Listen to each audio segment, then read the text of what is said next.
Schmerber, MVTR, RET, perméabilité à l'air. Si vous faites du trail et de l'ultra, je suis certain que vous avez déjà vu ou entendu parler de ces mesures. Elles sont généralement proposées pour décrire certaines qualités des vêtements de protection, aussi appelés dans le langage commun les troisièmes couches. Et on les retrouve aussi parfois dans la liste du matériel obligatoire des courses. Si je prends par exemple celle de l'UTMB, il est recommandé d'avoir sur soi une veste avec membrane, et les recommandations sont 20 000 Schmerber pour l'imperméabilité et moins de 13 RET pour la respirabilité. Mais qu'est-ce que veulent dire vraiment ces valeurs? Qui les mesure et comment? Et c'est quoi une membrane? Est-ce que c'est un textile, une fibre synthétique particulière? Et c'est quoi la différence entre une veste avec membrane et une veste sans membrane? Tout ça, c'est des questions intéressantes à comprendre, je trouve, pour bien choisir ces vêtements de protection adaptés au sport d'endurance et aux conditions changeantes caractéristiques de la montagne. Mais si ces questions renvoient plutôt à la protection du vent et de la pluie, il s'en pose aussi d'autres quand on pense à la protection au froid. Est-ce que les vestes imperméables et coupe-vent sont chaudes? Comment est-ce qu'un vêtement chaud fait pour nous offrir un apport thermique? Ou encore, est-ce que les vêtements qui utilisent l'air comme isolant thermique, par exemple ceux en duvet, sont meilleurs que ceux qui utilisent l'humidité, par exemple les textiles en laine? Bref, quand on parle des vêtements de protection pour le trail, il y a en fait toute une ingénierie derrière à connaître pour s'équiper de la meilleure manière possible en fonction de ce qu'on veut affronter dans l'environnement. Et pour mieux comprendre tout ça, j'ai le plaisir, dans cet épisode hors série, de recevoir Gauthier de Wise. Gauthier est responsable développement produit. C'est lui qui est derrière, entre autres, tous les produits de cette marque annécienne, spécialiste de l'ultra, qu'on pourrait ranger dans la catégorie vêtements de protection. Du coup, toutes ces questions concernant la respirabilité, l'imperméabilité, l'apport thermique, etc., il les connaît et mieux que ça. Il connaît leurs réponses, puisque sans elles, aucun de ces articles n'aurait pu voir le jour. Donc c'est mon échange avec lui que je vous propose dans cet épisode. Je m'appelle Cyril Forestier, je suis entraîneur de trail et pratiquant, mais surtout docteur en sciences du sport. Vous êtes dans Courir Mieux, le seul podcast de trail qui vous aide à progresser grâce à des conseils fiables basés sur la science. Et dans ce hors-série, on va parler des vêtements de protection en trail et de l'ingénierie qui les entoure. Salut Gauthier, comment ça va? Salut Cyril, ça va, et toi? Et ça va très bien, je te remercie. On se retrouve là dans le fief de Wise, on est en plein dans vos bureaux, et plus particulièrement dans vos bureaux, alors les gens ne le voient pas, ou pour les auditeurs qui écoutent, encore moins, mais pour les personnes qui nous regardent, ils le voient encore moins, on est dans la partie atelier, c'est ça? Ouais, c'est ça. Déjà, merci pour ton accueil sur ton podcast. Ouais, avec plaisir. Et ta vidéo. Et oui, là, donc on est dans l'atelier Wise, donc un peu le cœur du réacteur, où il y a toutes les innovations, tous les développements produits qui se font. Okay. On est 5 personnes à bosser dans cet atelier, enfin c'est un bureau atelier, et on a des machines à coudre de sorte à tester et monter tous les protos qu'on a envie de tester direct en interne. Ouais, je crois que c'est une évolution qui n'est pas très vieille, le moment où vous avez commencé à prototyper vous-même certaines choses, c'est ça? Oui, je crois que ça arrivait en avril de l'année dernière. 2024. Avril 2024, c'est ça? Non, avril 2025. Ah oui, d'accord. Ouais, avril 2025.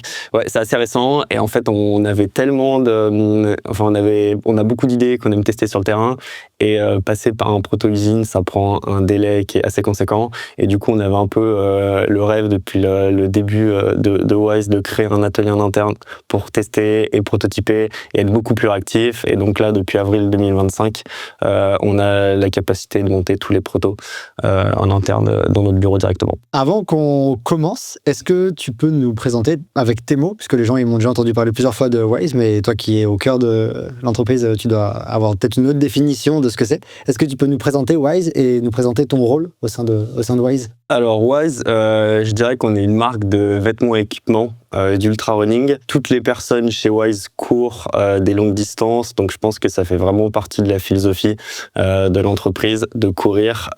Et je pense en termes de développement produit que c'est hyper important que les personnes qui sont derrière tous les produits puissent directement les tester et apporter un peu leur pierre à l'édifice. Donc la marque a été créée il y a 5 ans à Pau, et maintenant on est basé sur Annecy. On est une vingtaine de personnes sur Wise, donc ouais, ça a bien grossi ces dernières années. Et l'objectif, comme je disais au début, c'est de développer des équipements techniques, innovants et à faible impact environnemental. C'est vraiment ça, on va dire, les 3 pierres angulaires de tous les produits Wise et du coup de la société Wise. Et pour mon rôle plus précis chez Wise, donc je suis responsable de toute la partie innovation, développement produit et production. Donc je travaille avec une équipe de 4 personnes. Je travaille avec un directeur artistique designer, une prototypiste, un responsable production et un ingénieur développeur produit. Et notre rôle, donc à tous les 5, c'est de créer tous les produits Wise, donc que ce soit les innovations, la gamme, savoir quel produit on fait, pourquoi on le fait, faire tous les tests pour arriver à un produit fini qu'on va ensuite produire et livrer au client. Je te propose juste une petite question qui dévie déjà un peu de ce qu'on va discuter, mais juste ce que tu viens de me dire me pose une question. Les idées, elles viennent d'où? Est-ce qu'elles viennent de vous? T'arrives le matin au bureau, tu dis waouh, il faut qu'on développe ça. Est-ce que ça vient d'utilisateurs? Parce que vous aviez eu ça à une époque. Est-ce que ça vient un peu des deux? Je pense qu'il y a on a un peu plusieurs modes d'innovation chez Wise. En général, c'est quand même des idées qui nous viennent sur le terrain. En fait, en courant, on va tester un sac, on va on va faire face à un problème, on va un peu ajuster le sac en courant, tirer d'un côté, relâcher la tension d'un autre, etc. Et donc là, ça va nous permettre d'avoir des grands concepts de produits. C'est typiquement ce qu'on a fait sur le sac Itinérance. Celui qu'on voit juste là. Exactement. Pour ceux qui regardent. Ouais, qu'on a présenté à l'UTMB, du coup, qui sort officiellement en mai 2026. Okay. Donc ça, on a pris les sacs du marché qui existaient et en fait, en courant avec, en faisant quelques petites optimisations, on arrive à sortir un concept qui marche. Après, l'autre source d'innovation, c'est bien sûr le retour en fait de tous les clients qui nous donnent des indications sur ce qui fonctionne sur les produits actuels, ce qui fonctionne pas, etc. Et le dernier niveau, je pense que c'est parfois quand on découvre des nouveaux fournisseurs qui ont des nouvelles matières, ils développent des matières dans un certain but et en les détournant, on arrive à créer un produit qui est innovant. Et j'en parlerai tout à l'heure sur le sujet des vestes qu'on a aujourd'hui, mais j'ai un exemple concret à te présenter tout à l'heure. Alors, le thème de l'épisode, la raison pour laquelle on se retrouve, et je pense que c'est un thème de saison, parce que par rapport à la période à laquelle sort l'épisode, j'ai mis le grand chapeau des vêtements de protection, on va appeler ça. Alors, sous ce terme-là, il y a quand même plein de choses qui rentrent, tu vois. Je me suis noté que, en fait, sous le terme protection, qu'est-ce qui me vient à l'esprit quand je vais sur le terrain? Il y a la protection au vent, protection au froid, protection à la pluie. C'est majoritairement ça qu'on va appeler vêtements de protection, déjà. C'est pas les mêmes contraintes, c'est pas les mêmes utilités. Toi, là, quand tu vas développer avec ton équipe, avec les personnes qui bossent avec toi, quand tu vas développer un produit, par où, en fait, est-ce que tu commences sur le vêtement de protection? Est-ce que tu as une espèce de question de quoi je veux me protéger en premier? Est-ce que c'est peut-être ça, la porte d'entrée? Ouais, en fait, la porte d'entrée, c'est exactement ce que tu dis. C'est contre quoi est-ce que je veux me protéger en premier. Je pense que c'est la première brique du cahier des charges, mais je pense que c'est aussi important de voir le produit dans son ensemble et avec quel autre produit tu vas l'utiliser. Quelles interactions? Exactement, quelles interactions. Est-ce qu'il va être porté avec un sac? Est-ce qu'il va être porté avec une deuxième veste, avec un base layer, etc. Nous, on a une stratégie d'habillement qui est similaire en fait à ce qui se fait dans l'outdoor. C'est qu'on a un système 3 couches.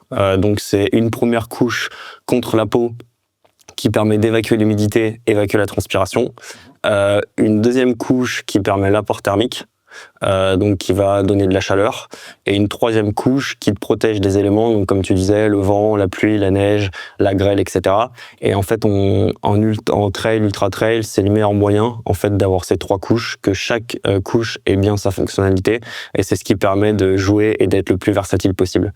Parce que tu cours pas mal, et tu sais que sur un ultra, entre le moment où tu es dans la vallée ou le moment où tu es sur la crête en haut, en fait, tu as besoin de vachement jouer sur ton matériel pour avoir le bon apport thermique, la bonne protection, et ce système 3 couches est le plus versatile. Sur l'échappée belle que j'ai fait au premier ravito dans la nuit, il faisait 13 degrés. Aux 2h30 après, il faisait 3 degrés. Au sommet d'un col à 2007, je crois que si je dis pas de bêtises, c'est 2007. Et donc du coup, le delta thermique a été monstrueux, déjà parce qu'on changeait de face et qu'on n'était plus enclavé, donc en fait ça rejoint ce que tu dis. Et du coup là, dans cet épisode, tu es d'accord qu'on va plutôt parler de la couche numéro 2 et numéro 3 dans le système 3 couches que tu viens de m'expliquer? Ouais, exactement. Donc la couche numéro 2 qui fait l'apport thermique et la couche numéro 3 qui est la protection contre les éléments. Sachant qu'il y a en fait, on voit toujours, on voit les couches en général comme des superpositions, mais nous on les voit plutôt comme une synergie, dans le sens où tu peux porter la couche 1 et la couche 3, typiquement s'il fait chaud et qu'il pleut, t'as pas besoin de la deuxième couche pour l'apport thermique, donc tu vas porter la couche 1 et la couche 3 de protection contre la pluie. Et par contre, s'il fait très froid mais qu'il pleut pas, en fait, ou qu'il n'y a pas de vent, t'as juste besoin d'une couche qui évacue la transpiration et une seconde couche qui te donne beaucoup d'apport thermique, et donc c'est la façon dans laquelle tu vas t'habiller. J'avais en tête, quand j'avais commencé, je m'étais résumé, vulgarisé les 3 couches comme ça. Est-ce que c'est correct? La première qui évacue, donc qui laisse passer la chaleur que tu émets et la sueur. La deuxième qui l'empêche de trop sortir, et la troisième qui empêche le froid de rentrer. Est-ce que c'est un peu correct là ce que je viens de dire? Ouais, c'est correct, c'est pas faux, mais je pense que c'est un peu raccourci. Okay. Nous, comme on la présente, c'est la première qui est plutôt proche du corps, qui permet, comme tu disais, donc d'évacuer la transpiration et en fait de rejeter toute l'humidité vers l'extérieur. La deuxième couche, qui est l'apport thermique, en fait, qui va limiter les déperditions thermiques de ton corps, parce que ce qui se passe, c'est que si tu prends une couche, enfin une veste chaude, en fait, la veste va pas créer de la chaleur. Ouais, bien sûr. Elle va retenir la chaleur que ton corps crée, et donc tu vas jouer sur le pouvoir de rétention thermique, en fait, de la veste seconde couche. Et la troisième couche, elle est là pour protéger et en fait empêcher tous les éléments extérieurs de rentrer à l'intérieur de ce cocon, donc la pluie, le vent, la grêle, etc. Je te propose que du coup, quand on va penser à ces... Donc on va garder la partie un peu chaud, la deuxième couche pour plus tard dans la fin de l'épisode, si ça te va. Là, la première partie que je voudrais qu'on aborde, c'est la partie protection des éléments extérieurs, pluie, vent et froid. De toute façon, le froid peut également rentrer vers ton corps pendant que tu fais un effort. Je te propose qu'on parte de la couche la plus simple, avant de complexifier avec les couches imperméables, qu'on parte de la couche coupe-vent. C'est ça, il me semble, le plus facile. Donc, si je prends, là, dans les produits que vous avez développés et ce qu'on a, alors, elle est peut-être un peu sale, je suis désolé, c'est Ma Sigma Shell. Donc, vous, c'est votre veste coupe-vent, c'est ça? Est-ce que tu peux nous expliquer ce que c'est qu'un coupe-vent et qu'est-ce qui fait un bon coupe-vent? Comment ça fonctionne? Et peut-être aussi en quoi c'est différent d'une veste imperméable. Pas de souci. Donc un coupe-vent, donc qui est l'équivalent de notre Sigma Shell. Un bon coupe-vent, je pense que la fonctionnalité est dans le nom, de couper du vent, mais ce qui est hyper important, c'est qu'il coupe du vent tout en permettant une respirabilité importante et pas donner un effet sac poubelle ou étuve comme je pense tout le monde connaît avec les coupe-vent, on va dire classiques qu'on connaît quand on était petit ou des choses comme ça. Je pense ça parce que j'ai le souvenir des entraînements de foot avec des coupe-vent que mes parents me donnaient et t'étais trempé étuve directement.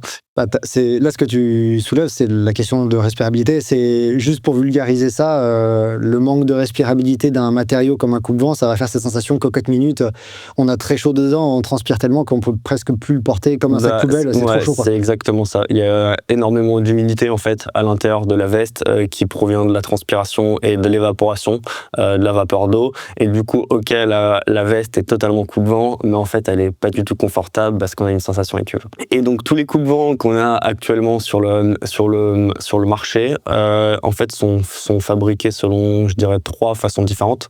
En général, c'est des matières qui sont rigides, tissées très serrées et qui ont un aspect un peu toile. Et une sensation un peu plastique. Ça rappelle par exemple les parapentes. C'est un peu des matières similaires à ça et on les reconnaît parce que quand on court, elles ont souvent un bruit un peu plastique et une sensation contre la peau qui colle un peu avec la sueur. Ça, c'est le premier mode de fabrication des coupe-vents. C'est hyper pratique parce que c'est des matières qui sont très légères et 100% coupe-vent.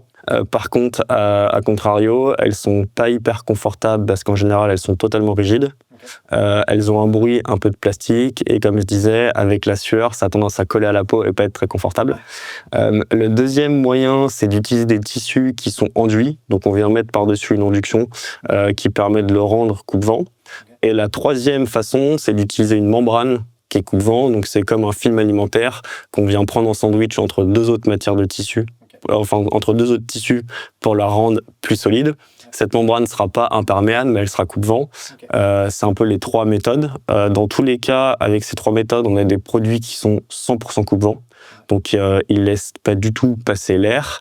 Par contre, en général, ils sont rigides et peu respirants. Donc là, tu as dit, ils ne laissent pas passer l'air de l'extérieur vers l'intérieur. Exactement. Ces 3 options. Exactement. Et par contre, les 3 là, elles sont équivalentes en termes de respirabilité. Il y en a déjà certaines qui sortent comme... Tout dépend, on va dire, il y a plein d'éléments à prendre en compte. Il y a des membranes qui seront plus respirantes que d'autres selon la qualité de la membrane. Tu as aussi des inductions qui seront plus ou moins épaisses. Plus elle sera épaisse, plus la perméabilité à l'air sera importante. Par contre, moins elles sont respirantes. Et qu'est-ce qui amènerait à faire le choix d'avoir un coupe-vent par rapport à une veste imperméable? En fait, parce qu'une veste imperméable va être coupe-vent également, j'imagine? Oui, une veste imperméable, en général, sont coupe-vent. À part quelques exceptions, elles sont entièrement coupe-vent. La différence, c'est qu'un coupe-vent est plus respirant, reste plus respirant qu'une matière imperméable et qu'une veste totalement imperméable. Ok, donc tu seras selon l'intensité de l'effort ou selon... Ce sera plus confortable à effort haute intensité de courir avec un coupe-vent par rapport à une veste imperméable si on regarde uniquement avec le prisme de la respirabilité de la veste. Et du coup, la limite du coupe-vent, c'est que ça n'a pas d'effet sur ça a pas d'effet sur la pluie. Exactement. Et donc, c'est la seule chose qui va limiter l'intérêt du coupe-vent, c'est que s'il commence à pleuvoir... On va vite prendre l'eau. En général, on va vite prendre l'eau. Et il y a aussi, avec les coupe-vents actuels, un peu une notion de confort. Parce que même s'ils sont plus respirants que les vestes imperméables, on a quand même vite la sensation d'étouffer avec les coupe-vents actuels quand on court à haute intensité. Par rapport à un t-shirt, par exemple, si on compare, je prends les extrêmes un peu pour explorer et donner des exemples. Et c'est surtout le confort avec la sensation un peu plastique. Quand on met la capuche, en général, un peu un effet de bruit qui n'est pas hyper confortable et qui peut être un peu embarrassant au bout de 20 heures de course en ultra. Tu peux être agacé plus vite que ça. Ouais, exactement. Et du coup, est-ce que vous, parmi ces trois options, le vôtre coupe-vent que vous avez développé, le Sigma Shell, il se situe à laquelle de ces trois options et qu'est-ce que vous avez fait avec cette veste? Alors, nous, on se situe dans aucune de ces trois options. C'est typiquement l'exemple que je te disais tout à l'heure où, en fait, on a découvert une matière, une technologie chez un fournisseur qu'on a détournée pour l'utiliser comme ça. Donc, nous, ce qui se passe, c'est qu'on a pris une matière qui est une matière chaînée de rame élastique. Donc, c'est une matière qui est totalement élastique. Donc, c'est beaucoup plus élastique que tous les coupe-vents qu'on trouve actuellement. Et sur cette matière, l'usine avec qui on travaille, donc Payen, notre partenaire, vient appliquer un traitement mécanique, donc qui passe la matière dans des rouleaux qui viennent écraser un peu tous les fils, et en les écrasant, ça vient les resserrer, et du coup, ça augmente la propriété coupe-vent de la matière. Et donc ça, c'est une technologie qui avait été inventée pour les combinaisons de vélo et les maillots de vélo. Et ils utilisaient cette techno et cette matière pour augmenter l'aérodynamisme en vélo. Et nous, on s'est dit qu'on pouvait la détourner et au lieu de l'utiliser pour augmenter l'aérodynamisme, on allait l'utiliser pour augmenter les propriétés coupe-vent de notre produit. Et donc au final, les gros avantages de cette matière sur cette veste, c'est que la veste reste hyper élastique. Elle a un toucher, comme tu peux le voir, qui est hyper agréable, qui est plus proche d'un t-shirt que d'une matière avec une sorte de toile. Et c'est beaucoup plus respirant. Parce que du coup, ça reste un tissu, donc qui sera beaucoup plus respirant et on aura moins l'effet cocotte minute qu'on peut avoir avec les autres coupe-vents. Et là, du coup, juste pour être sûr d'avoir compris, ce qui fait que cette veste-là empêche le vent de rentrer et donc de venir refroidir la sueur qui est sur notre peau, donc nous donner froid, c'est parce que les fibres, le tissage est resserré. Donc, en fait, l'espace pour que l'air passe, il est plus petit, donc ça passe pas. Exactement. Et ça fait un effet bouchon. C'est exactement ça. De base, on a utilisé une matière avec beaucoup de fils au centimètre carré. Donc, c'est un tissage qui est déjà très serré. Donc qui est naturellement plus coupe-vent qu'un mesh totalement aéré. Et en plus de ça, on est venu un peu écraser les fils pour, en plus de ça, les resserrer et qu'ils ont augmenté la perméabilité à l'air. Mais du coup, avec une certaine quantité de fibres plus importante par centimètre carré, est-ce qu'il n'y a pas un effet sur le poids total par rapport à d'autres matériaux ou quoi? Si, mais pour un fil d'épaisseur équivalente, si on en a plus de centimètres, il y aura plus de poids. Par contre, là, c'est un peu le savoir-faire de notre partenaire de chez Payen. Ils sont capables de tisser des fils qui sont extrêmement fins et élastiques. Donc là, on arrive à avoir un poids hyper light avec cette matière. Pour donner un ordre d'idée, cette matière-là fait 54 grammes au mètre carré, alors que des matières de t-shirt, on va dire classiques, c'est plus aux alentours de 120 grammes au mètre carré. Et la question que je me posais par rapport à quelque chose que tu as dit un petit peu plus tôt dans ta réponse, c'est que cette matière-là, sur la Sigma Shell, c'est élastique. On le voit, hein, la veste, elle est élastique, ce qui normalement n'est pas le cas sur un autre coupe-vent. Ouais, exactement. En général, sur les autres coupe-vents, pour avoir le tissage serré et du coup permettent de couper le vent, soit en rajoutant une membrane, soit en rajoutant une induction. Tout ça vient bloquer l'élasticité et donc on perd les propriétés élastiques des fils. Vous annonciez, quand vous parliez de cette Sigma Shell, vous parliez d'une innovation dans la structure, dans la fabrication en tout cas de la veste. Est-ce que c'est ce que tu viens de nous expliquer sur justement ce tissage ultra serré?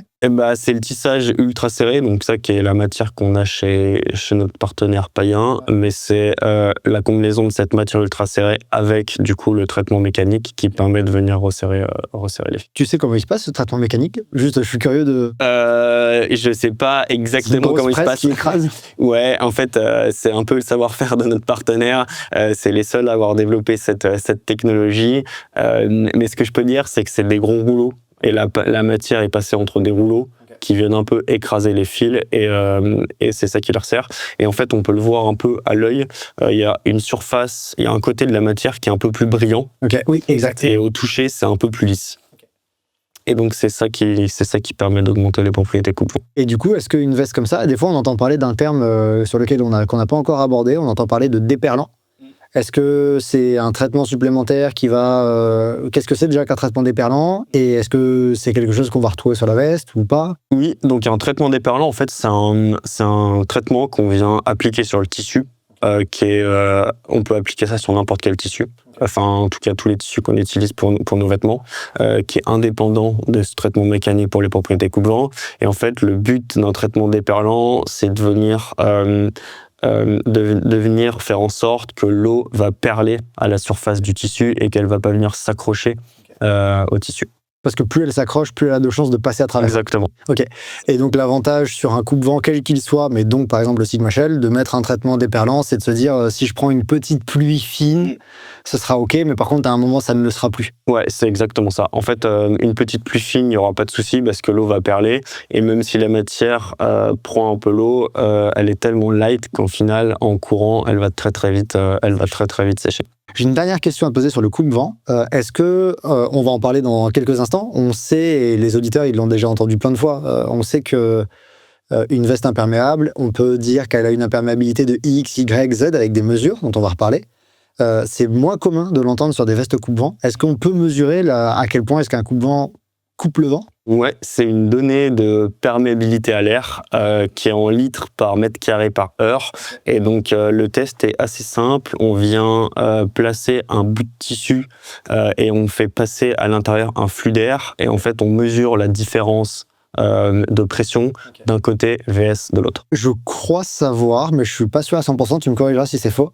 Je crois savoir que sur certains tests de membrane, imperméabilité, respirabilité, etc., il y en a qui détruisent la matière. Est-ce que ça, c'est le test, il est fait jusqu'à ce que la matière elle pète parce qu'il y a trop d'air qui passe, il y a trop de pression? Non, c'est pas le cas du coup? Non, pas sur ce test-là. Pas sur ce test-là, on mesure juste le gradient, je crois, entre le flux d'air qui est donné en amont et le flux d'air qui est réceptionné de l'autre côté. Et j'ai une petite question à ajouter, je sais pas si tu as la réponse, au pire c'est pas grave, elle m'est venue en tête pendant que tu parlais. On a dit quand on a une petite pluie fine, ça va tenir. Est-ce qu'on a une idée de ce que ça représente, une petite pluie fine en termes de millimètres par heure? Parce que ça, c'est une donnée qu'on a sur un bilan météo. On va avoir 1 millimètre, 2 millimètres, 4 millimètres, 10 millimètres. J'ai pas la donnée là en tête qu'est-ce qu'une petite pluie fine en données par heure, mais tout à l'heure, quand on abordera un peu les capacités imperméables des vestes, j'ai quelques données qui vont permettre un peu de replacer les vêtements imperméables actuels à l'échelle de l'environnement dans lequel on court. Ok, trop cool. Eh ben, je te propose qu'on y passe direct. On est d'accord que, alors si les conditions se dégradent, ou j'ai l'impression, mais tu me corrigeras peut-être si j'ai tort, si le froid s'accentue ou si les conditions se dégradent, c'est les deux choses qui vont faire que je vais peut-être mettre de côté ma veste coupe-vent et que je vais devoir passer sur quelque chose de plus protecteur qui va peut-être avoir aussi un petit côté un peu plus thermique. On en reparlera après. Et là, du coup, je vais passer sur la veste imperméable. Imperméable et respirant, je devrais dire. Pour commencer, je te propose qu'on sépare les deux, imperméabilité et respirabilité. On va parler dans cet ordre-là, à moins que en fait, ce soit pas pertinent. Je te laisserai décider. Quand on parle d'imperméabilité, on voit des vestes qui ont des valeurs qui sont affichées, par exemple du 10, 20, 30, 60 d'imperméabilité. C'est généralement des Schmerber, alors 10 000, 20 000, 30 000, 60 000. Est-ce que tu peux nous expliquer ce que c'est que cette mesure d'une veste imperméable en Schmerber, par exemple 10 000 Schmerber, qu'est-ce que ça veut dire? Alors, donc les Schmerber, c'est une unité de mesure qui permet d'évaluer l'imperméabilité d'un tissu. Un Schmerber, c'est égal à 1 mm de colonne d'eau. Donc, ce qui se passe, c'est que pour tester, en fait, le test, comment il marche, c'est qu'on va prendre un bout de tissu qu'on va mettre dans une chambre étanche et on va augmenter la colonne d'eau pour voir quand est-ce que cette colonne d'eau va traverser le tissu. Donc c'est une colonne qui est placée au-dessus du tissu. Exactement. Elle fait, on sait. En fait, on augmente graduellement. Okay. On va placer le tissu. Il y a la colonne d'eau qui est au-dessus. Donc on va commencer à 1 mm d'eau, 2 mm d'eau, 3 mm d'eau, jusqu'à atteindre les valeurs max qui sont de 30 000 mm d'eau, donc 30 000 Schmerber. Okay. Et on va augmenter graduellement la hauteur de colonne d'eau, ce qui va augmenter la pression de l'eau contre le tissu. Et visuellement, on considère que le tissu n'est plus imperméable quand il y a 3 gouttes qui sont passées à travers le tissu. Donc, si je reprends ton explication, ça veut dire que votre veste, la Black Shell 3, qui est annoncée en imperméabilité à 20 000, ça veut dire qu'il y a 3 gouttes d'eau qui sont passées à partir du moment où il y avait une colonne de 20 000 mm d'eau. Ouais, ce qui fait 20 mètres d'eau. Ce qui fait 20 mètres d'eau, ok. Ce qui est énorme. Et du coup, c'est la question que j'allais te poser. On a besoin de 20 000 Schmerber ? Alors justement, c'est là où c'est un peu c'est ça arrive intéressant. Jamais, même avec une pluie à 20 mm par heure, t'étais pas à ça, quoi. Justement, en fait, ce qui se passe, c'est que la pluie toute seule dépassera jamais 2000 Schmerber ou 3000 Schmerber. Même une énorme sauce. Même une énorme sauce. La pression de la pluie et d'une goutte d'eau qui vient de la pluie ne dépassera jamais 2000 ou 3000 Schmerber. Et on peut prendre par exemple toutes les tentes qui existent pour la randonnée. En général, l'imperméabilité du toit de la tente est à 5000 max et on n'est jamais à des valeurs de 10, 20, 30 000 comme ce qui se fait en trail. Okay. Ce qui va se passer en fait, c'est que les conditions de pratique qui vont augmenter cette pression. Typiquement, si on porte le sac à dos de trail au-dessus de la veste, en fait, le sac va venir appliquer une pression sur la matière. Et donc, c'est là qu'on va augmenter la pression et ce qui va faire en sorte que l'eau va pénétrer à travers la veste. Et l'autre élément qui est hyper important de prendre en compte, c'est aussi la construction de la veste. Parce qu'on peut avoir une matière avec un niveau d'imperméabilité qui est hyper haut. Si la construction de la veste est, on va dire, mal pensée et qu'il y a des coutures qui sont mal placées ou trop de couture, ça va créer beaucoup de zones où il y aura potentiellement des infiltrations d'eau et donc on aura peut-être le top qualité et le top imperméabilité au niveau de la matière. Par contre, on aura beaucoup d'infiltrations. Parce que c'est effectivement ce que tu viens de dire. En Schmerber, on parle bien de, si je prends par exemple la Black Shell, on va prendre ça veut dire que par exemple ce carré-là, spécifiquement, il est à 20 000. Ouais, exactement. Mais peut-être pas exactement la couture ou peut-être pas exactement. Et donc ça, c'est des endroits où l'eau peut passer un poil plus facilement. Exactement. En fait, tous les tests sont faits sur des échantillons de matière. Et donc, tous les fournisseurs, quand ils nous envoient les références, c'est fait sur les échantillons de matière, mais on ne fait pas le test sur un produit fini au niveau d'une couture. On a mené un peu des tests, nous, en interne avec différentes vestes, et on s'est rendu compte qu'en fait, tout ce qui était couture, même tapée avec la colle et des tapes waterproof, donc cousu et tapé avec un tape waterproof, toutes ces coutures, en fait, n'ont jamais une imperméabilité supérieure à 3000 Schmerber. Donc, il y a un énorme intérêt d'utiliser des matières qui sont performantes, mais également de se creuser la tête sur comment construire la veste. Empiécer. Exactement. Quels empiècements on fait dans la veste, quel fit on fait, quelle construction on fait, en fait, pour limiter les zones d'infiltration de l'eau dans la veste. Du coup, ça veut dire que là, ce que tu viens de me dire, c'est un truc que j'ignorais. Le produit fini, le test de Schmerber, il est jamais doublé avec un produit fini sous, par exemple, une pluie simulée ou un truc comme ça où on regarde si c'est passé réellement ou pas. En tout cas, tous les tests de Schmerber sont réalisés en laboratoire, donc uniquement sur des tissus. Après, chaque marque peut mener à bien ses tests avec une pluie simulée, que ce soit une pluie artificielle, une pluie simulée, soit sur le terrain, etc. Après, c'est un peu à chaque marque de mettre son curseur et de savoir jusqu'où elle veut tester l'imperméabilité de la veste. Et j'imagine qu'on va en reparler dans 2 secondes quand on va aborder la respirabilité, mais j'imagine qu'en fait, il y a aussi une autre difficulté, c'est qu'à un moment, si tu as de l'eau à l'intérieur de la veste, tu vas commencer à avoir du mal à savoir si c'est de la sueur à toi qui s'est condensée à un endroit ou si c'est vraiment de l'eau qui a pénétré, alors qu'en colonne d'eau, t'as pas de doute, quoi. Ouais, exactement. Ok. Exactement. Et c'est toujours la balance, en fait, entre la respirabilité de la matière et l'imperméabilité de la matière. Selon toi, juste avant qu'on commence à aborder en fait ce que c'est la notion de membrane, parce qu'on va arriver à la respirabilité, et en fait ça je crois que la question de membrane, elle est importante à comprendre pour comprendre la notion de membrane est importante pour comprendre la notion de respirabilité. Parce que sinon, jusqu'ici, on n'a qu'à prendre un sac poubelle et c'est super étanche. Exactement. Selon toi, là, avec ton expérience de ce que tu as conçu comme veste et de ce que tu connais du marché, c'est quoi une valeur minimale, selon toi, en Schmerber pour un coureur d'ultra vers lequel il doit se tourner? Est-ce que, comme on vient de dire, ça dépasse jamais 3, on met le sac, bon, à 10, c'est un minimum, c'est suffisant? Ou est-ce que non? C'est une question assez compliqué à répondre, dans le sens où toutes les courses et les grandes courses, dans leur matériel obligatoire, demandent d'avoir une veste avec une imperméabilité de 10 000 Schmerber. Donc si on prend le départ d'une course avec une veste qui a une matière ou une membrane inférieure à 10 000 Schmerber, on ne coche pas la case du matériel obligatoire, et donc dans tous les cas, on pourra pas prendre le départ où on risque d'être arrêté. Moi, j'ai une vision, avec Wise, on a une vision qui est un peu différente, et on pense qu'il ne faut pas uniquement se concentrer sur cette donnée-là, mais qu'il faut, comme je disais, prendre en compte la construction de la veste. Donc réfléchir en fait à quel endroit il faut mettre les bonnes coutures, parce qu'on se doute bien que si on met une couture en plein milieu de la capuche vs sous l'aisselle, la filtration sera totalement différente. Et l'autre chose en fait où on pense, et les recherches qu'on mène actuellement, c'est qu'en fait on s'est rendu compte sur le terrain en courant qu'on avait beau prendre n'importe quelle membrane, n'importe quelle veste avec les plus hauts niveaux plus hauts niveaux d'imperméabilité, 30 000 Schmerber, tout tapé, fait dans les règles de l'art, il y a toujours un moment, au bout de plusieurs heures de course, où en fait on prend l'eau. Donc c'est un peu le premier truc qui nous a mis un peu la puce à l'oreille.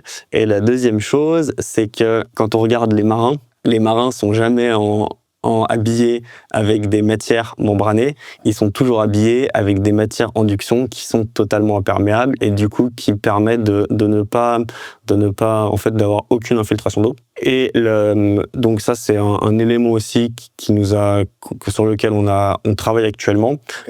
Quel est le lien entre le test Schmerber qui est utilisé actuellement pour toutes les vestes? Est-ce qu'en fait ce test-là est représentatif de ce qui se passe dans la réalité? Parce qu'en fait, quand on met en place le test, pour atteindre, donc c'est une pression qui augmente graduellement, comme je te disais tout à l'heure, et entre le moment où le test commence et le moment où tu atteins 30 000 Schmerber, donc les vestes les plus imperméables, il se passe entre 10 et 15 minutes. Donc c'est une pression qui est hyper élevée, par contre dans un laps de temps très court. Et en fait, ce qu'on se rend compte, c'est que peut-être que les vestes membranées sont hyper performantes pour répondre à des pressions très élevées dans des temps très courts.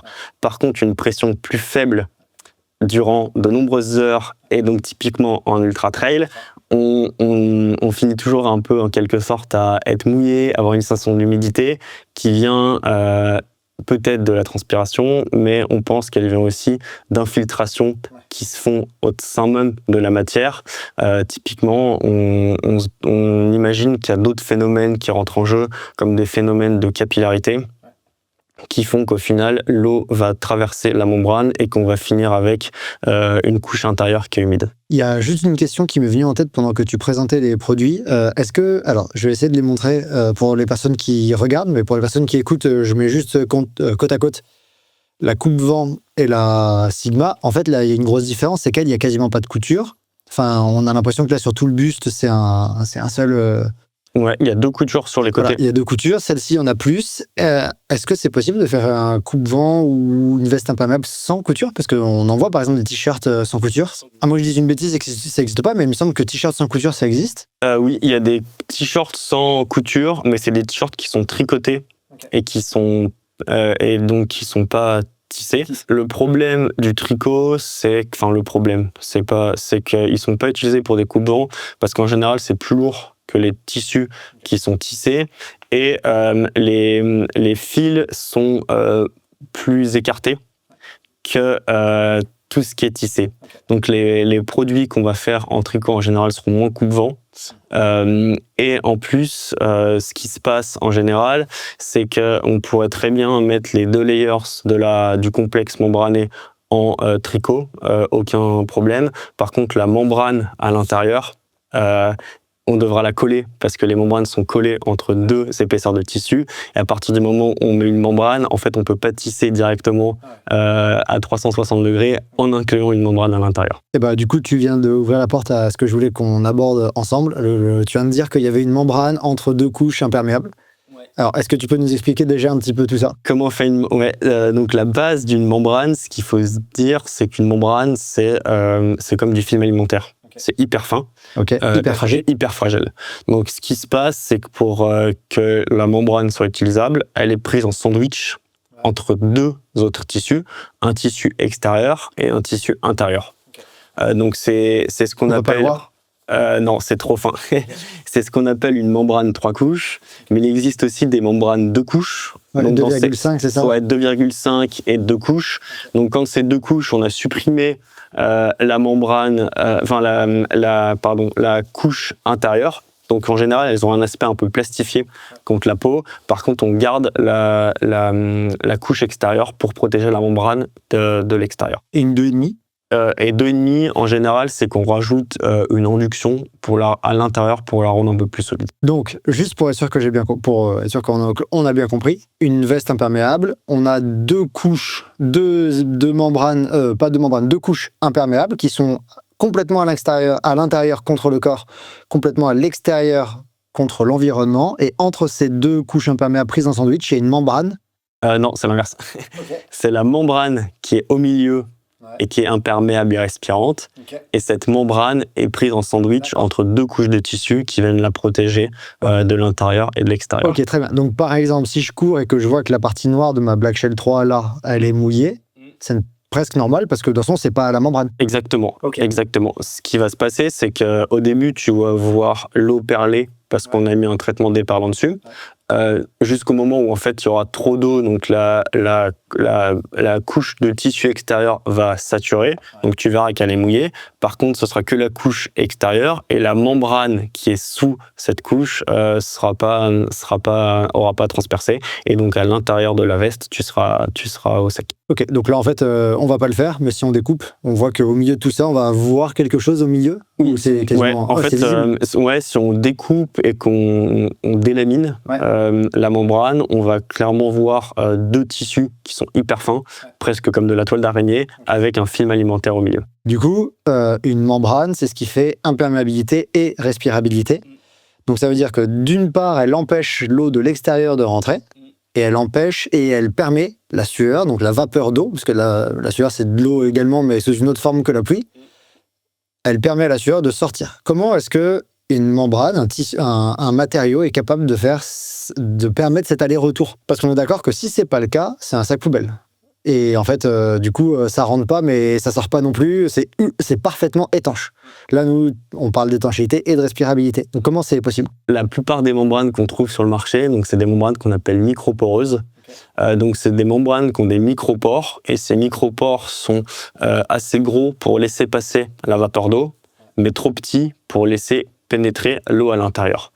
Ce qui se passe, c'est que c'est toujours une balance entre les deux, dans le sens où plus on va augmenter l'imperméabilité de la membrane, en général, on aura une membrane qui est plus épaisse, mais qui du coup sera moins respirante.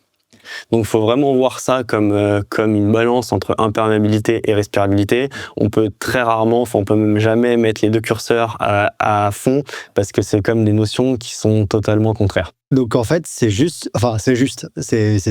vulgariser le travail des ingénieurs qui ont développé les membranes, mais c'est juste une question de diamètre de l'eau. Oui, je pense que je suis pas ingé dans les membranes, mais dans l'idée, ouais, c'est ça, c'est la différence de taille, je pense, des molécules d'eau vs les molécules de vapeur d'eau qui fait qu'elles vont pénétrer ou non à l'intérieur de la membrane.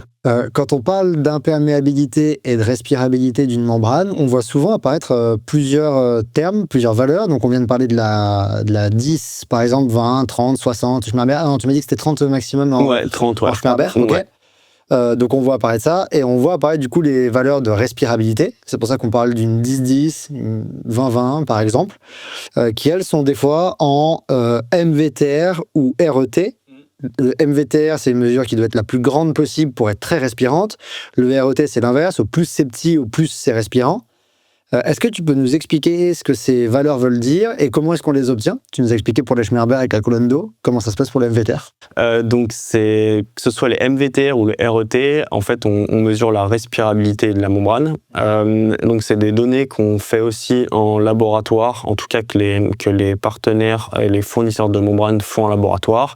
Et quand on va sourcer une nouvelle matière, on va leur demander les indices de performance en Schmerber, mais aussi en MVTR ou RET. La différence, c'est que le MVTR, comme tu disais, il se note entre 10 000, 20 000, 30 000. Plus il est haut, plus le tissu sera respirant. Parce que le MVTR, en fait, c'est la quantité de vapeur d'eau qu'un tissu va laisser passer sur une période donnée. Donc, elle est mesurée en grammes par mètre carré par 24 heures. Alors que le RET, on mesure la résistance au passage de la vapeur. Donc c'est cette donnée qui est en mètres carrés par pascal par watt. Et là, la différence, c'est que plus le RET est faible, donc moins le tissu résistera au passage de la vapeur, et donc plus le tissu sera respirant. En MVTR, on mesure à quel point ça laisse passer. En RET, à quel point ça empêche de passer. Exactement. Et du coup, la vôtre de mémoire, ça elle est à 4. Nous, c'est un RET inférieur à 4,5. Ok, et donc ça veut dire qu'elle résiste peu au passage de la transpiration, de la sueur, de la vapeur d'eau. Exactement. Et après, il y a des tables de conversion, en fait, qui permettent un peu de comparer les deux. Nous, sur notre veste, en faisant cet exercice, on est au niveau maximum, en fait, en MVTR. Donc, ce serait 30 000 MVTR si on donnait la donnée en MVTR. Okay, ça veut dire que le maximum, ce serait une 30-30? Ouais, si je reprends ce que tu as dit en Schmerber, 30 et MVTR 30, donc ça ferait que le max théorique, ce serait une 30-30. Ok. Est-ce que tu sais pourquoi on se retrouve avec deux mesures différentes, MVTR et RET? Parce que ça peut perdre un peu les gens. Au Schmerber, on a tous la même. Peut-être que tu sais pas. Hein. Non, j'ai pas l'info. Même nous, au sein des différents partenaires qu'on a pour tous ces sujets de membrane, certains ont l'habitude culturelle de mesurer en RET et d'autres ont l'habitude de mesurer en MVTR. Ok, d'accord. Une question que je me suis posée pendant que je t'ai écouté, pareil, répondre également, c'est que tout à l'heure, tu as dit que du coup, la veste imperméable, la veste coupe-vent, la Sigma Shell, elle était élastique. Est-ce que l'élasticité, c'est quelque chose qui est possible sur une veste de pluie imperméable et respirante, ou est-ce que la membrane ne le permet pas? Maintenant, il existe des membranes qui sont élastiques, mais ce sera toujours dans des proportions beaucoup plus faibles que ce qu'on peut trouver sur des t-shirts, des shorts ou des coupe-vents comme celui qu'on a développé. Et quand tu parles d'élasticité, juste pour une petite question qui me vient également, on parle d'élasticité dans une seule direction ou parfois on en parle dans deux ou trois différentes? Il y a toutes les potentielles, toutes les directions, il existe dans toutes les directions. Ce qui est important, c'est surtout quand tu as une membrane qui est élastique uniquement dans une direction, de couper les panneaux de ta veste de sorte à ce que l'élasticité est dans le bon sens. Parce que avoir une élasticité sur une veste, une élasticité verticale, ça a peu d'impact. Par contre, avoir une élasticité horizontale, pour courir, ça a beaucoup d'impact. Ouais, ça améliore le confort de ta veste immédiatement si tu peux bouger les bras et que la veste suit à peu près. Sur les Schmerber, juste avant, on a dit que par exemple 10 000, 20 000, 30 000, c'était une colonne d'eau et tu as donné l'exemple de ce que ça pouvait faire un sac par-dessus. D'ailleurs, je t'ai pas demandé, une grosse pluie, ça représente à combien de Schmerber? Tu m'as dit que tu avais des idées d'ordre de grandeur. Ouais, les pluies, c'est maximum 3000 Schmerber. Ok. Et est-ce que ça, là qu'on parle de la respirabilité, est-ce qu'on a les mêmes ordres de grandeur qui existent? Par exemple, si je cours 1 heure à une intensité modérée, ça représente quoi en évaporation, en MVTR? Donc j'ai pas les données et les valeurs brutes, mais ce qui se passe et ce qu'on a analysé, c'est qu'en fait les données qui sont en MVTR, donc 10 000, 20 000, 30 000, sont des données sur 24 heures. Et en fait, quand tu fais du sport à haute intensité, t'exploses littéralement toutes ces valeurs-là. Donc en fait, on compare des respirabilités entre des produits, mais si on les replace dans l'activité de courir, en fait, on compare des choses qui sont presque imperceptibles. Ce qui a le plus en fait d'enjeu et le plus gros impact sur la respirabilité, c'est l'environnement extérieur dans lequel tu pratiques, dans le sens où, je sais pas si tu as remarqué, mais il y a des fois, tu vas courir, tu vas pas du tout avoir la sensation d'étuve. Et il y a d'autres fois où tu vas courir avec la même veste, les mêmes vêtements, et tu auras la sensation d'étuve. Et donc ça, ce qui fait, enfin, ce phénomène-là, en fait, c'est la différence d'humidité entre l'intérieur de ta veste et l'extérieur de ta veste. Si c'est très humide, ta veste va avoir du mal à évacuer parce que le gradient d'humidité sera défavorable, alors que si c'est très sec à l'extérieur, ta veste va avoir plus de facilité à évacuer la vapeur d'eau parce que le gradient est beaucoup plus favorable. On est exactement sur la même chose que la peau. Quand tu thermorégules, tu as plus de mal à transpirer à la diagonale des fous que à l'UTMB par exemple, parce que les conditions environnementales, l'humidité extérieure n'est pas la même, et donc en fait ça s'applique à la veste. C'est exactement ça. Et tu vois, un très bon exemple, c'est tu rentres dans ta voiture le matin, l'été, quand tu respires dedans, t'as jamais de buée qui se met. Ouais. L'hiver, t'as de la buée qui se met. Et en fait, c'est exactement le même phénomène. Ta voiture, elle n'est pas devenue moins respirante l'hiver. Okay. C'est plus qu'il y a plus d'humidité dans l'air. Et donc, ta respiration crée plus de vapeur d'eau. Et donc, t'as toute l'humidité qui apparaît. Est-ce que ce que tu viens de dire juste sur les respirabilités, etc., ça veut dire que, en fait, si on fait une course de trail à haute intensité à 1h30, 2 heures, c'est peut-être même pas la peine de mettre une veste imperméable ou imperméable et respirante, parce que de toute façon, on va forcément tout exploser. C'est un peu ce qui se passe en fait quand tu regardes, quand tu fais un effort hyper intense d'1 heure, tu vas presque être plus mouillé par ta transpiration que par la pluie. Et donc dans ce cas-là, faut presque mieux ne pas mettre de veste imperméable. Par contre, quand tu fais un ultra, donc quand tu cours pendant très longtemps, là, tu vas produire moins de vapeur d'eau parce que tu seras à une intensité qui est plus faible, et donc là avoir une veste avec un niveau de MVTR sera plus important, aura un poids beaucoup plus fort que si c'est un exercice très court avec une intensité hyper élevée. Est-ce qu'on peut parler 2 secondes de vos gants ? Oui. Parce que du coup là typiquement on est d'accord qu'on est sur quelque chose qui est imperméable. Exactement. Respirant, je sais pas, c'est toi qui vas nous le dire. Et du coup, qui va se dissocier, on est d'accord, de la membrane. De la membrane, c'est pas pareil qu'une membrane. Non, exactement. En fait, le concept des gants, c'est que tous les gants actuellement étaient fabriqués de la même façon que les vestes imperméables, donc avec une membrane. Sauf que, comme on expliquait tout à l'heure, au bout de certaines heures de course sous la pluie, on arrive un peu aux limites des membranes et l'eau vient traverser et on a cette sensation d'humidité qui apparaît, et on trouvait qu'avec les gants membranés c'était encore plus visible, dans le sens où en général tu as des bâtons qui viennent augmenter la pression et du coup qu'augmente la vitesse d'imprégnation d'eau du gant, et en plus de ça, en général quand on est en ultra ou longue distance et qu'il pleut, on est vite sujet à devoir mettre la main pour grimper sur un rocher et donc le gant prend l'eau, ou tomber, se retenir et donc le gant prend l'eau. Donc l'idée c'est de faire un gant totalement imperméable, donc on a directement évacué le concept de gant membrané, et donc là c'est un gant avec une induction.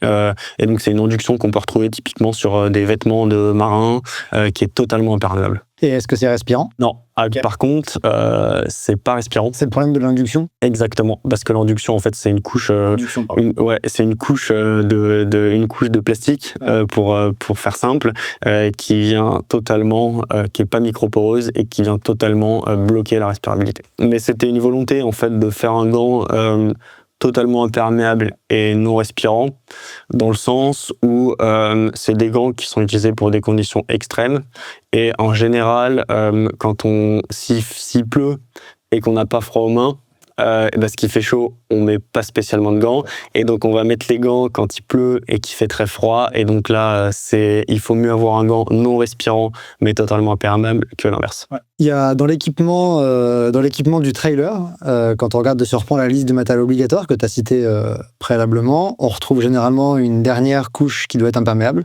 c'est le pantalon. Vous avez récemment développé le vôtre, j'ai pas son nom. Le Rainshell Pant. Le Rainshell qui se différencie du coup du FKT. C'est quoi moi, donc, on est d'accord que c'est la même structure, c'est membrané, et ça va être la même chose que, dans la logique, ça va être la même chose que la veste, contrairement aux gants qui ont une logique différente. Ouais, c'est la même matière, exactement la même matière que sur la Black Shell. Ok, très bien. Donc, c'est la Black Shell, mais pour les jambes. Pantalon. Très bien.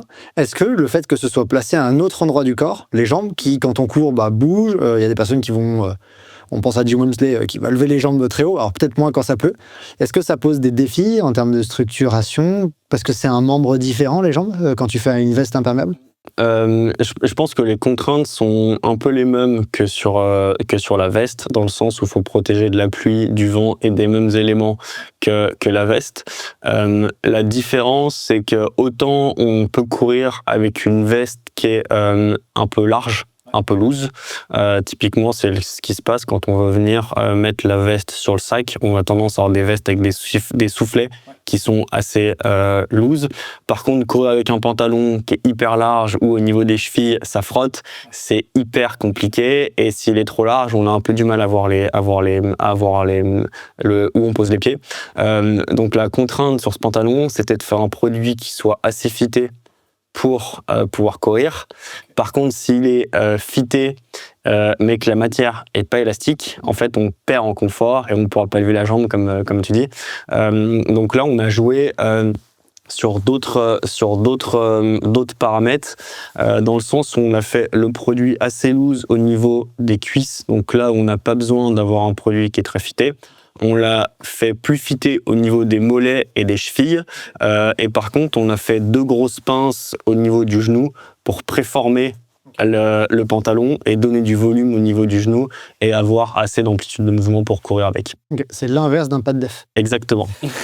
Pour vulgariser, c'est ça en ouais, fait. C'est exactement ça, ouais. C'est exactement ça. Et dans ce cas-là, on va plus jouer sur la construction et mettre des pinces à des endroits pour donner du volume, réduire le volume, plutôt que jouer sur l'élasticité de la matière, parce qu'on ne peut pas avoir des matières qui sont assez élastiques pour faire des pantalons imperméables. Ok, donc c'est sur l'empiècement que ça va se jouer, l'innovation ou la réflexion, la stratégie, plutôt que sur le matériau lui-même. Exactement. On a parlé des pantalons de pluie, de la veste de pluie, etc. Et il y a une chose que je vais te demander. Il y a quelques temps, on a entendu parler récemment là, des PFAS. PFAS, des PFAS, ouais. Des PFAS, pardon, moi je disais PFAS, qui ont, si je dis pas de bêtises, qui ont été utilisés pour les traitements déperlants. Et en fait, désormais, c'est interdit. Est-ce que tu peux nous expliquer pourquoi c'était intéressant et pourquoi désormais c'est interdit et c'est quoi le remplaçant en fait des PFAS? Alors, les PFAS, donc c'était utilisé, comme tu disais, pour les traitements déperlants, mais aussi pour les membranes à l'origine. Historiquement, les membranes les plus performantes étaient en PFAS. L'avantage des PFAS, c'est que c'est des molécules qui sont totalement hydrophobes. Donc qui vont permettre qui vont faire fuir les gouttes d'eau, et donc le traitement déperlant sera hyper efficace et les membranes seront très protectrices contre l'eau.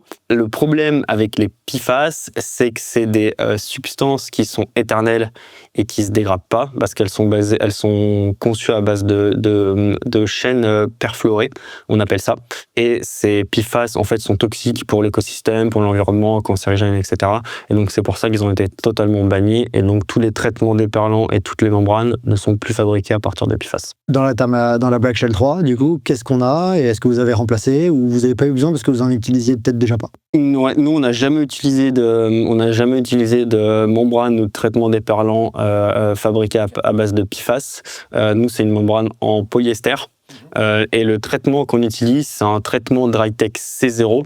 Et en fait, le C0 indique le fait qu'il n'y a pas de chaîne perfluorée. Donc, on n'a pas de substance éternelle à l'intérieur de ce traitement déperlant. Ok, ça marche. C'est très clair. Le dernier point qu'on n'a pas abordé dans tout ça, on a abordé couper le vent, protéger du froid. Non, on a protégé du vent, protégé de la pluie, protégé du froid. Est-ce que tout ce qu'on vient de discuter là, donc la veste, le pantalon, les gants, etc., est-ce que ça a un pouvoir thermique, quel qu'il soit, ou est-ce que c'est vraiment pas ça? Il y a nécessairement un pouvoir thermique, dans le sens où quand tu te cours, tu as forcément un pouvoir thermique qui apparaît. Typiquement, quand tu vas mettre une veste imperméable ou un coupe-vent, ça va limiter les déperditions et ça va retenir un peu la chaleur que tu produis.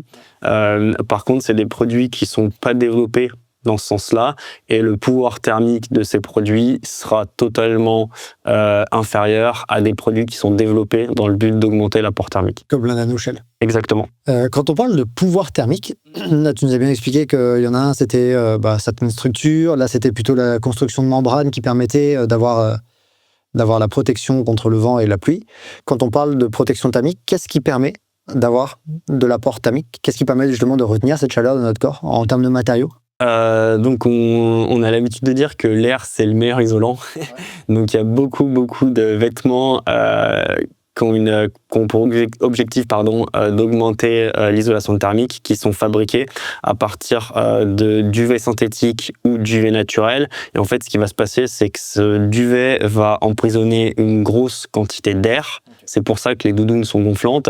Et donc, c'est cet air qui va créer une protection contre les déperditions thermiques. Parce qu'on chauffe cet air? En fait, l'air, ce qui se passe, c'est que l'air, quand tu vas l'emprisonner, va faire barrière et va limiter les échanges thermiques entre l'extérieur et l'intérieur. Et donc, l'air est un très bon isolant, mais tu as d'autres façons d'isoler, et notamment, c'est ce qu'on se trouve avec tout ce qui est laine et laine de mérino, où là, c'est de l'humidité qui va être contenu dans les fils, dans les fibres de laine mérino qui vont t'isoler de l'extérieur. Si je raccroche un peu ça à ce qu'on a développé chez Wise, donc on a développé la veste nanoshell, donc qui est une veste qui est fabriquée à partir de laine de mérino.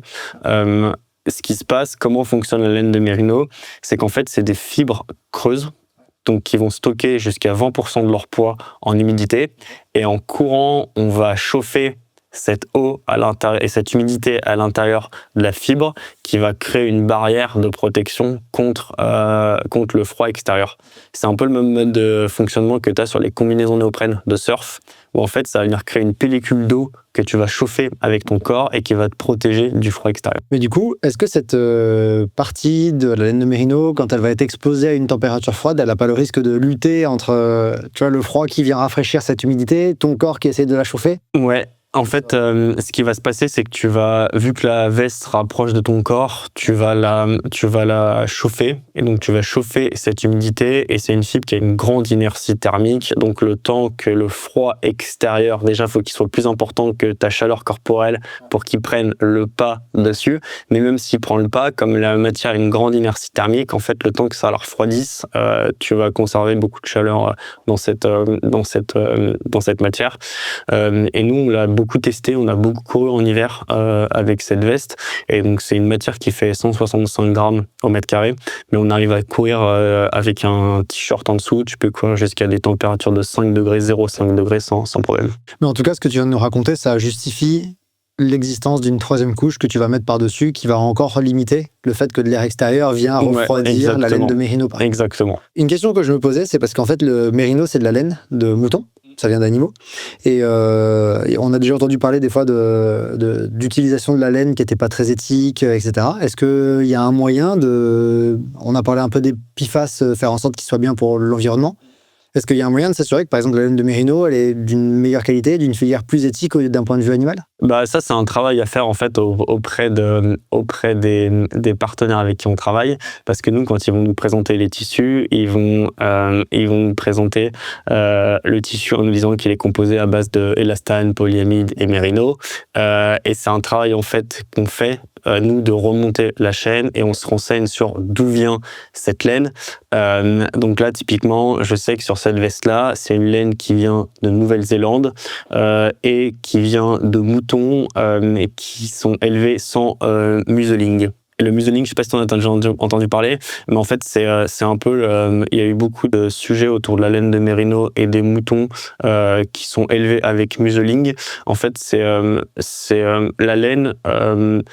a le pouvoir de retenir beaucoup d'humidité, comme je le disais, et sur certains moutons mérino, le fait qu'il y avait beaucoup d'humidité qui est retenue dans la laine faisait en sorte qu'il y avait pas mal de parasites, des mouches qui venaient pondre dans la laine et qui du coup vient détériorer la laine et qui créent des maladies. Et donc dans certains élevages, ils viennent arracher en fait, au niveau des zones d'humidité, directement sur le mouton, la laine, pour enlever les parasites et donc avoir de la laine de meilleure qualité et supprimer tout ce qui est parasites et toutes les grosses maladies. Et donc c'est ça le museling qui, par exemple, n'est pas présent. Exactement. Nous, on s'est bien renseigné auprès de notre fournisseur pour être sûr que c'était élevé dans des conditions éthiques.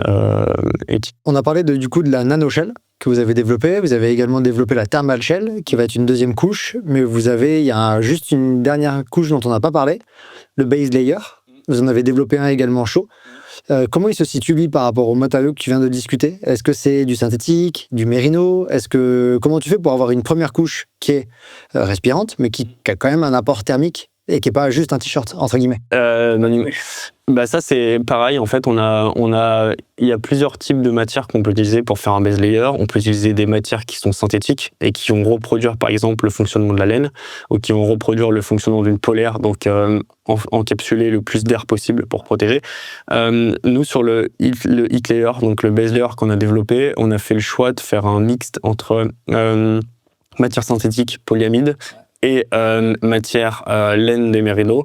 Il est conçu de sorte à ce qu'il y a des canaux en polyamide qui font comme des tunnels. Et à l'intérieur de ces tunnels, on a des fils de laine de mérino.